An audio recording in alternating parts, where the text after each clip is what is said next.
Good morning. My name is Tyler Nelson, and I'm from Champlin, Minnesota. And for my senior accounting capstone project, I wanted to see if there's a possible correlation between student involvement and career success. So I chose this topic because I'm a former athlete myself, and I want to see if the skills I learned playing college hockey will positively transfer over into my career. I also, during my college careers, was involved in internship and noticed that there's many team-oriented work environments. And I thought to myself, this might benefit those who have had prior experience working in teams, like myself. It was also found in a study across 300 organizations that teamwork has seen an increase of over 50%. So who will benefit from my research?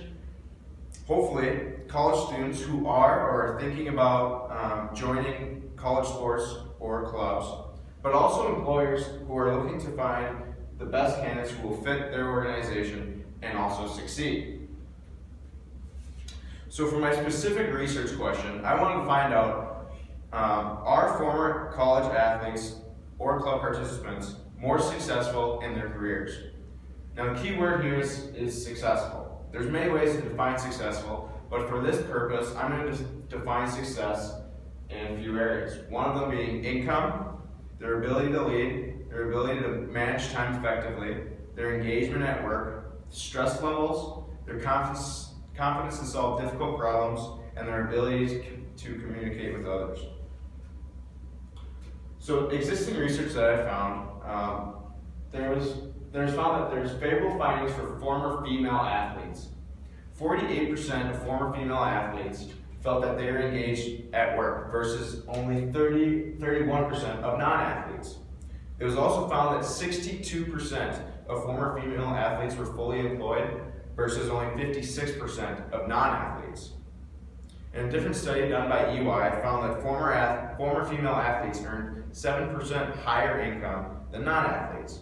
They also found that 52% of women executives played collegiate sports. And a different study done in 1980 asked 4,209 participants 6 years after graduation what their income was, differentiating the two between non-athletes and athletes. And so the purpose of this study was to see if the skills learned playing college sports did eventually affect them 6 years later in their income. And it was found that athletes fell under higher income brackets and had higher average income of about $1,245. However, there are some limitations to this study, is that one, it was done over 37 years ago today, so I want to find out whether this stat is true today. And it also did not include females due to the time restrictions of Title IX. In a really good study, back in 2010, surveyed over 1,900 participants, and on average found that former athletes scored higher on mentoring reception. Now, mentoring reception is things like receiving feedback or receiving constructive criticism. It was found that male athletes scored higher than non-athletes in that category, but female athletes scored slightly lower than non-athletes. It also found again that former athletes scored higher on mentoring others. So this could be coaching others or helping others through work. And again, this trend seems to be relevant throughout, is that males scored significantly higher than non-athletes versus females scoring slightly lower than non-athletes.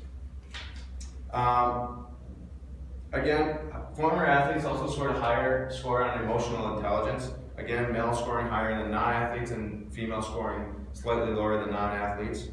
And it was found that former athletes, on average, earned a higher starting income at the start date and at year 5, but in year 10, these numbers were found to be insignificant. It was also found that athletes had higher level of satisfaction with their career success. And again, this highlights the main differences between males and females, specifically males having higher scores than the non-athletes, but however the females scoring slightly lower than non-athletes. Now I wanted to see for extracurricular activities for those who join clubs and are actively participation in clubs. And one study found that club participants had higher social adaptation skills, were more cooperative with others, and felt that they were more applicable to the work environment. And another study found that few hours of involvement can result in a higher quality of job satisfaction, and an income. It was also found that increased labor market benefits for those from disadvantaged backgrounds by participating in club activities.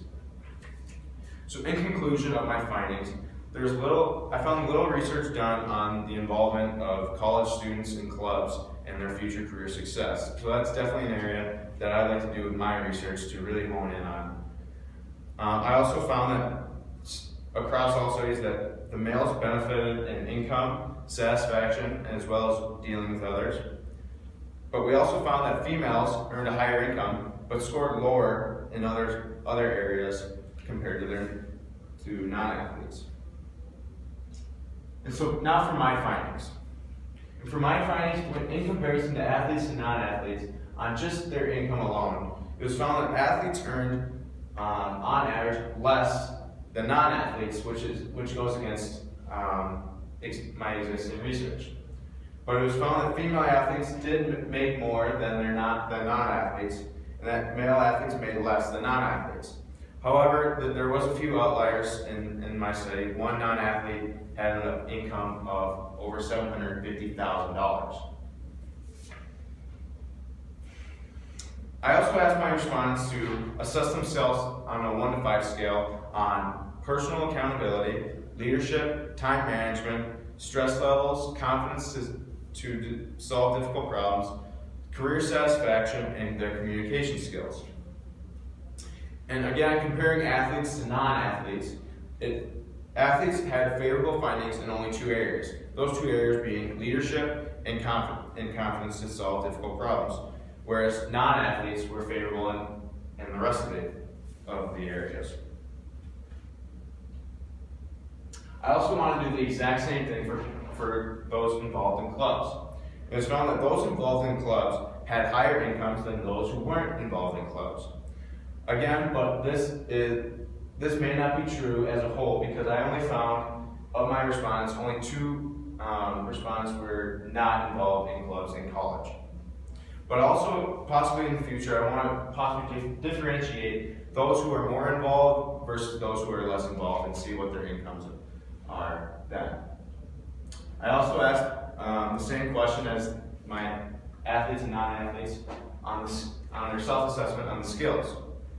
It was found that club participants were favorable in their confidence to solve difficult problems, whereas non-club participants were favorable in other things. But again, the limitation of only having 2 non-club participants is a significant thing to note.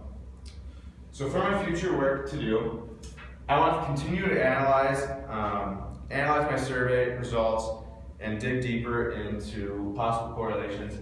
And also, I want to note that I only had 17 respondents to my survey, one of which did not want to include their annual income to me. But I also want to, again, try to find more information about student clubs and future career success.